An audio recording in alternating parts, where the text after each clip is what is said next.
एक समय की बात है, किसी छोटे से गांव में, जहां लोग अपने जीवन में खुशहाली और सुख शांति के लिए काम करते थे।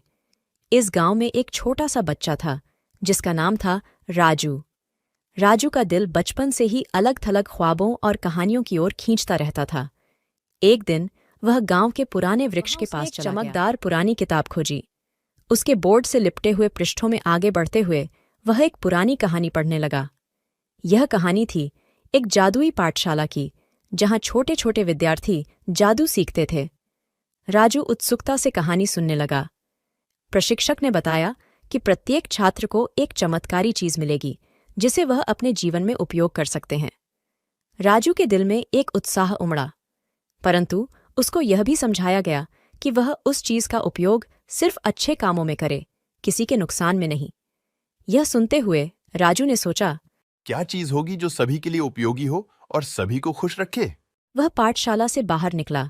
उसके दिल में एक नई सोच और आत्मा में एक उम्मीद की किरण थी। फिर अचानक उसके सामने एक भूत दिखाई दिया। राजू के दिल में डर का एहसास हुआ, परंतु वह खुद को साहसी बनाते हुए उसके पास गया। भूत ने कहा, मुझे मुक्ति चाहिए, क्या तुम मेरी। राजू ने ध्यान से रत्न को देखा और उसे अपने जेब में रख लिया। वह घर लौटा, लेकिन उसके दिमाग में भूत और रत्न का ख्याल बार बार आता रहता था। वह सोचने लगा, यह रत्न मेरे और भी बड़े सपनों को पूरा करने में मेरी मदद कर सकता है। और इसी उत्सुकता के साथ राजू ने रत्न का उपयोग शुरू किया। वह चमत्कारिक रत्न की मदद से गांव में सुख शांति और समृद्धि लाने लगा। लोग उसकी बातों में विश्वास करने लगे और राजू को उनके मुख्य नेता के रूप में मानने लगे। पर धीरे धीरे राजू का दिल उस रत्न की शक्ति से प्रभावित होने लगा।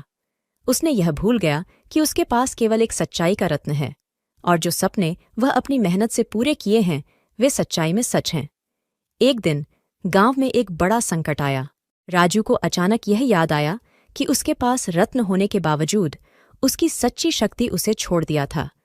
वह गांव वालों को बताने के लिए बाहर निकला, परंतु रत्न की शक्ति का उपयोग करने के बजाय वह अपने अंतर्मन की शक्ति का सहारा लेने का निर्णय लिया।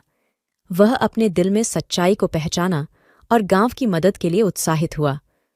राजू ने लोगों को एक साथ लाकर संकट का सामना किया और उन्हें उनकी समस्याओं का समाधान करने में मदद की। उसने दिखाया कि सच्ची शक्ति और सामूहिकता ही असली रत्न है। गांव ने समृद्धिक और सुरक्षित हो गया और राजू को लोगों का प्रिय नेता माना गया। राजू की यह कहानी सभी गांव वालों के दिलों में एक नया आदर्श स्थापित कर गई, और वहां से बार बार सुनने लायक एक नई कहानी बन गई। और साथ ही राजू ने सच्चाई और सहायता की महत्ता को समझा। इस कहानी से हमें यह सीखने को मिलता है कि जीवन में हमें हमेशा सच्चाई के मार्ग पर चलना चाहिए, और हमें अपने सपनों को पूरा करने के लिए सहायता करने के लिए हमेशा तैयार रहना चाहिए।